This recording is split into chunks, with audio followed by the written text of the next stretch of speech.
Hello everyone, आप लोग का बहुत बहुत स्वागत है स्टडी पॉइंट यूट्यूब चैनल पर। I welcome you all to study point. और आज के इस पर्टिकुलर वीडियो सेशन में हम लोग डिस्कस करने वाले हैं रीजनिंग के कुछ बहुत ही इंपॉर्टेंट क्वेश्चन जो कि आपके आने वाले एग्जाम के लिए इंपॉर्टेंट है। रीजनिंग, मैथ्स और साइंस की प्लेलिस्ट बनी हुई है, तो आप उन क्वेश्चन को जरूर देखिएगा। और रीजनिंग और मैथ्स के लिए स्पेशल चैनल क्रिएट किया गया है जिसका लिंक डिस्क्रिप्शन बॉक्स में पिन है, तो आप उस चैनल को सब्सक्राइब जरूर कीजिएगा। उन्हें मैथ्स के और रीजनिंग के बेसिक क्वेश्चन को और अच्छे से सॉल्व कराया जाता है ट्रिक के साथ। और फिलहाल इस वीडियो में मैं आपको कुछ इंपॉर्टेंट ट्रिक बताने वाली हूँ। वीडियो को लाइक ज़रूर कीजिएगा। तो चलिए हम लोग अपना आज का डिस्कशन स्टार्ट करते हैं। लास्ट में आपसे एक इंपॉर्टेंट क्वेश्चन पूछूंगी जो कि पहले की वीडियो में मैंने आपको बताया था, उसका आंसर आपको कमेंट सेक्शन में प्रोवाइड कराना होगा। तो चलिए हम लोग अपना आज का डिस्कशन स्टार्ट करते हैं। दिए हुए विकल्पों में से लुप्त संख्या ज्ञात कीजिए। ठीक है, देखिए इस तरह के क्वेश्चन आए तो मैंने आपको दो मेथड बताया था। या तो अगर संख्याएं यहाँ पर बड़ी दी हुई हैं तो आप करेंगे लेफ्ट टू राइट वाला पैटर्न फॉलो करेंगे।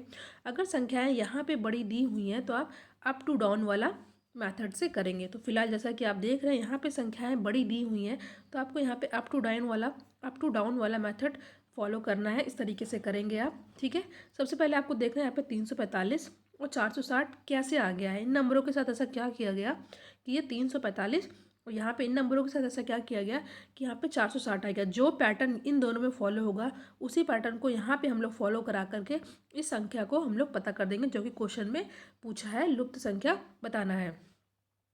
तो क्या किया गया, सबसे पहले आपको देखना है कि यहाँ पे 345 कैसे आया। अगर आप इस क्वेश्चन को ध्यान से देखेंगे, ज़्यादा टाइम में नहीं वेस्ट करते, मैं सीधे आपको बता दें कैसे मेथड आप यहाँ पे फॉलो हुआ है। अगर हम 9 को 5 से मल्टीप्लाई करते हैं तो 9 पच्चे क्या होता है, 9 पच्चे होता है 45। ठीक है, 9 पच्चे होता है 45 और बच गया क्या हमारा एक संख्या जो कि हमें साफ से दिख रहा है 3, और 3 को हम साइड में यहाँ पे लिख लेंगे। ठीक है, 345। अब देखना है क्या यही पैटर्न साइड में भी हो रहा है कि नहीं। तो अगर देखते हैं हम लोग 6 को 10 से मल्टीप्लाई करते हैं तो यहाँ पे 60 आ जा रहा है। ठीक है, 60 आ रहा है और जो लास्ट में बचता है 4 उसको हम लोग यहाँ पे साइड में लिख लिए हैं। अब यही पैटर्न हमें फॉलो कराना है। पैटर्न क्या है कि फर्स्ट डिजिट और थर्ड डिजिट को आपस में मल्टीप्लाई करके जो बची हुई संख्या है उसको यहाँ पे लेफ्ट साइड में हम लोग लिख ले रहे हैं। तो यहाँ पे हम लोग 7 को 11 से मल्टीप्लाई करेंगे तो यहाँ पे आ जाता है 77, और जो हमारी बच गई संख्या है 5 उसको हम लोग यहाँ पे साइड में लिख लेंगे तो आएगा 577, जो कि ऑप्शन यहाँ बी में हमें साफ साफ दिख रहा है। तो इस तरह के क्वेश्चन को देखिए, हर एक क्वेश्चन में जब इस तरह के क्वेश्चन आए लुप्त संख्या पता करने के लिए तो आपको हर क्वेश्चन में अलग अलग पैटर्न फॉलो करना है, बट एक मेथड तो हमेशा आपको सेम रहेगा। अगर नीचे बड़ी संख्याएं दी हुई हैं तो अप टू डाउन जाएगा, अगर साइड में यहाँ पे बड़ी संख्याएं दी हैं तो यहाँ से आपका लेफ्ट टू राइट जाएगा। तो हमने क्या देखा इस तरह के क्वेश्चन में, इसमें यहाँ पे सॉल्व करने के लिए हमने यहाँ देखा कि 5 को 9 से मल्टीप्लाई करके, 6 यहाँ पे 10 मल्टीप्लाई करके, 7 यहाँ 11 से मल्टीप्लाई करके यहाँ पे हमें लिख लेना है, और जो बची हुई संख्या है उसको लेफ्ट साइड में यहाँ पे लिख लेना है। आई होप ये क्वेश्चन आपको समझ में आ गया होगा। वीडियो को आप लोग लाइक और ज़्यादा से ज़्यादा अपने फ्रेंड सर्कल में शेयर ज़रूर कीजिएगा। नेक्स्ट क्वेश्चन पे हम लोग आते हैं। क्वेश्चन है, इस प्रश्न में 4 शब्द दिए गए हैं, मार्च, अप्रैल, अगस्त, दिसंबर, जिसमें से 3 तो किसी प्रकार से समान है एवं उनका एक एक समूह बनता है, यानी कि एक ग्रुप बन जाता है। दिए गए विकल्पों में से जो विषम है, जिनका ग्रुप नहीं बन सकता है उसमें, उसको आपको बताना है। इसको हम लोग कहते हैं ऑड वन आउट, यानी कि 3 तो एक जैसे रहेंगे मगर एक जो है डिफरेंट होगा, और वही हमको बताना है, विषम शब्द चुनना है। ठीक है, तो सबसे पहले हमें यहाँ पे देखना है कि क्या ऐसा है कि तीनों को एक जैसा बनाता है। देखिए मार्च, जैसा कि आप जानते हैं सिंपल क्वेश्चन है, फिर भी मैंने इंक्लूड किया है क्योंकि बेसिक भी बताना है साथ साथ। देखिए मार्च में होते हैं 31 दिन, ठीक है, अप्रैल में होते हैं 30 दिन, अगस्त में होता है 31 दिन, और दिसंबर में होते हैं 31 दिन। तो यहाँ पे देखिए ये एक जैसे हैं क्योंकि यहाँ पे 31 दिन है, 31 दिन है, 31 दिन है, बट अप्रैल अलग है, इसमें है 30 दिन। तो यही हमारा आंसर हो जाएगा। ठीक है, जो कि विषम है। ठीक है, यहाँ पे ऑप्शन बी हो जाएगा हमारा एब्सोल्युटली करेक्ट आंसर। ये क्वेश्चन आसान था बट फिर भी इस क्वेश्चन को मैंने इंक्लूड किया क्योंकि इससे आपका रिवीजन भी साथ साथ होता जाएगा। अब सबसे मोस्ट इम्पॉर्टेंट क्वेश्चन है आज का। क्वेश्चन है, दी गई समरूपता के आधार पर दिए गए विकल्पों में से नहीं दी गई संख्या आपको बताना है। देखिए समरूपता, जिसको हम लोग इंग्लिश में एनालॉजी कहते हैं, इसमें क्या होता है कि जो पैटर्न यहाँ फॉलो होता है वही पैटर्न फॉलो करा करके यहाँ पे भी रिलेशन स्टैब्लिश करके हमें पता करना होता है आंसर। ठीक है, कभी कभी ऐसा दिया होता है कि ये संख्या दी यहाँ की दे दी जाएंगी संख्या यहाँ पे भी, बट ये पता करना होता है। बट इस क्वेश्चन में थोड़ा डिफरेंट है, यहाँ पे आपको दोनों ही पता करना है। अगर आप सोच रहे होंगे कि यहाँ पे सिंपल 5 को 7 से मल्टीप्लाई करके 35 ला दिया गया है, तो यहाँ पे गलत है, क्योंकि यहाँ पे ऐसा कोई भी ऑप्शन में ऐसा आंसर नहीं आ रहा है। अगर आप 11 को 7 से मल्टीप्लाई करेंगे तब आता है 77, ठीक है, जो कि यहाँ पे नहीं है। अगर 3 को आप 7 से मल्टीप्लाई करेंगे तो यहाँ पे आ जाएगा 21, जो कि यहाँ पे नहीं है। अगर आप 7 को 7 से मल्टीप्लाई करेंगे तो यहाँ पे 49, जो कि यहाँ नहीं है। अगर आप 9 को 7 से मल्टीप्लाई करते हैं तो आ जाता है 63, जो कि यहाँ पे नहीं है। तो हमें देखना है कि ऐसा क्या पैटर्न यहाँ फॉलो हुआ है, और वही हमें एनालॉजी यहाँ पे भी दर्शानी होगी। तो यहाँ दिया हुआ है 5 और 35। देखिए 5 है और यहाँ है 35। देखिए 5 के बाद अभाज्य संख्या, मतलब प्राइम नंबर कौन से आता है? प्राइम नंबर वो नंबर होते हैं जो या तो खुद से, यानी कि अगर यहाँ पे 7 दिया है तो वो 7 से ही डिवाइड होगा, या तो 1 से डिवाइड होगा। ये होता है हमारा प्राइम नंबर, ठीक है। तो यहाँ अभाज्य संख्या उसको हिंदी में कहते हैं। तो यहाँ पे है 5 और 35। तो यहाँ पे 5 के बाद कौन सी अभाज्य संख्या आती है? 5 के बाद हमारी आती है अभाज्य संख्या 7, ठीक है। 7 क्यों आती है? क्योंकि देखिए 6 तो हमारा 2 से भी कटता है, 3 से भी कटता है, 6 से भी कटता है, 1 से भी कटता है, तो अभाज्य संख्या नहीं होगी। तो 5 के बाद अभाज्य संख्या है 7, और 7 को यहाँ हमने 5 से, ठीक है, 7 को हमने यहाँ जो यहाँ पे दिया है 5 से मल्टीप्लाई किया है। यानी कि यहाँ पे कौन सा पैटर्न फॉलो हुआ है? यहाँ पैटर्न फॉलो हुआ है, 5 के बाद जो अभाज्य संख्या आ जाती है 7, और उसी 7 को हमने मल्टीप्लाई कर दिया है किससे? इस 5 से, ठीक है, इस 5 से। तो हमारा आ गया है 35। अब इसी तरह हमें देखना है कि यहाँ पे कौन सा और नंबर होगा जो यही पैटर्न फॉलो हो रहा है। देखिए 11 के बाद अभाज्य संख्या आती है 13, मगर 13 को हम लोग 7 से मल्टीप्लाई करेंगे तो 55 आ रहा है, जो कि गलत है, ठीक है। 55 नहीं आता, और बड़ी संख्या आती है। तो पहला तुम्हारा ऑप्शन गलत हो गया। सेकंड देखते हैं। देखिए 7 के बाद हमारा अभाज्य संख्या क्या आता है? 7 के बाद हमारा अभाज्य संख्या आता है 9, नहीं होगा, क्योंकि 9 3 से भी कटता है, 9 से भी कटता है, 1 से भी कटता है, ठीक है। 7 के बाद हमारा अभाज्य संख्या है 11। अगर 11 को हम लोग यहाँ पे दूसरा संख्या क्या दिया है? दूसरा संख्या यहाँ पे दिया है 7, ठीक है। अगर हम 11 को 7 से मल्टीप्लाई करेंगे तो 77 आ रहा है, तो जो कि हमारा सही है। तो ऑप्शन बी हो जाएगा यहाँ पे हमारा सही आंसर।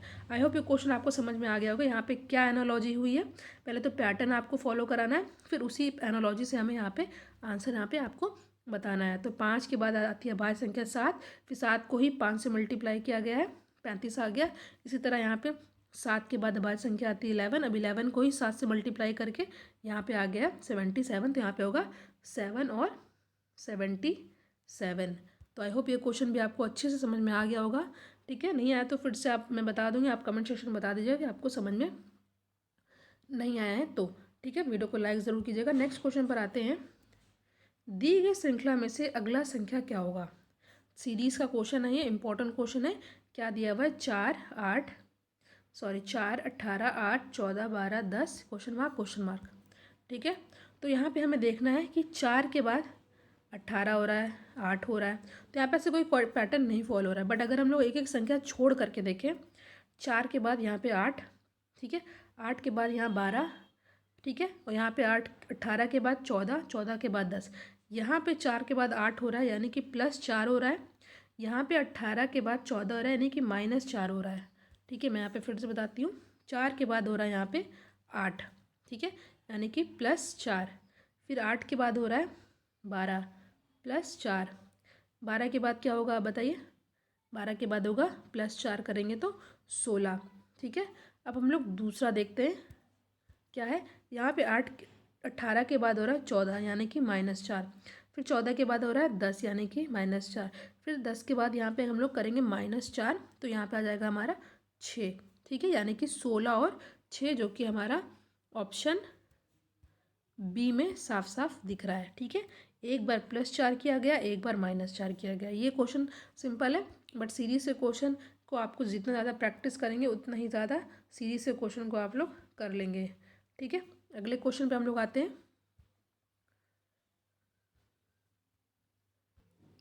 इस क्वेश्चन को ध्यान से पढ़िएगा, क्योंकि लास्ट में आप इसी से एक रिलेटेड क्वेश्चन मैं आपसे पूछूंगी, जिसका आंसर आपको कमेंट सेक्शन में देना होगा। क्वेश्चन क्या है? नीचे दी गई प्रश्न का सही वैन आरेख आपको बनाना है, ठीक है। क्या दिया हुआ है? तोता, नर, खरगोश, ठीक है। इन तीनों का ऐसा क्या रिलेशन है कि जो हमारा ABCD में से सही बैठता है। तो यहाँ पे दिया है नर तोता क्या होता है, पक्षी होता है। खरगोश क्या होता है, ठीक है, जानवर होता है। नर होते हैं, क्या होते हैं आपको पता है। तो देखिए नर, बीच में हम लोग कर देते हैं नर, ठीक है। यहाँ पे नर है।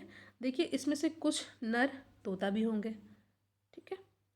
सारे नर तोता थोड़े नहीं होते हैं, मगर कुछ नर तोता ज़रूर होते हैं, ठीक है। अब खरगोश, इसमें भी कुछ नर होंगे, ठीक है। तो इसमें ये वाला ऑप्शन बी साफ साफ बैठ रहा है, ठीक है। ये है नर, ठीक है। तो कुछ नर खरगोश होंगे, ठीक है। कुछ यहाँ पे खरगोश या रैबिट कर दीजिए, कुछ पैरट होंगे, ठीक है, पी कर दीजिए। तो यहाँ पे ऑप्शन बी हो जाएगा हमारा करेक्ट आंसर। सिंपल क्वेश्चन होता है, बस इसमें आपको देखना होता है कि ऐसा कौन सा रिलेशन यहाँ पे इस्टेब्लिश हो रहा है। देखिए एक क्वेश्चन मैं आपको और बताऊंगी, इसके बाद जो क्वेश्चन होगा जिसका आंसर आपको कमेंट सेक्शन में देना होगा। क्वेश्चन है दिए हुए विकल्पों में से लुप्त संख्या ज्ञात कीजिए, ठीक है। यहाँ पे 2, 4, 5, 13, 3, 4, 6, 18, 4, 9, 3 क्वेश्चन मार्क, ठीक है। और आपको यही बताना है कि कैसे और आंसर आएगा। देखिए सिंपल सा, बिना टाइम वेस्ट करते हुए, 4 को 2 से मल्टीप्लाई किया 8, 8 में 5 प्लस किया 13, ठीक है। 4 में 3 का मल्टीप्लाई किया 12, 12 में 6 ऐड किया 18। इसी तरह 9 को 4 से मल्टीप्लाई किया 36, 36 में 3 ऐड किया 39, जो कि ऑप्शन डी में साफ साफ दिख रहा है। कुछ नहीं किया गया है, बस इन दोनों ऊपर वाले को मल्टीप्लाई करके लेफ्ट वाले को प्लस कर दिया है, ऊपर वाले को मल्टीप्लाई करके लेफ्ट वाले को प्लस कर दिया, ऊपर वाले को मल्टीप्लाई करके लेफ्ट वाले को प्लस कर दिया है। आई होप ये सिंपल सा क्वेश्चन आपको अच्छे समझ में आ गया होगा। और एक वेन डायग्राम का एक क्वेश्चन है जिसका आंसर आपको कमेंट सेक्शन में देना होगा। और इस क्वेश्चन को मैंने लास्ट वीडियो में आपसे डिस्कस भी किया था। नीचे दी गई इस प्रश्न का सही वेन आरेख बताइए। गायक, लड़के, नर्तक, ठीक है। ए, बी, डी, सी ऑप्शन आपके पास है। इस क्वेश्चन को मैंने लास्ट वीडियो में बताया भी था, अगर आपको नहीं आया तो उस वीडियो को ज़रूर देखिएगा। रीजनिंग के सारे वीडियोस का लिंक डिस्क्रिप्शन बॉक्स में, और जो अलग चैनल बना है उसका भी लिंक डिस्क्रिप्शन बॉक्स में दिया हुआ है, तो आप उसको ज़रूर देखिएगा।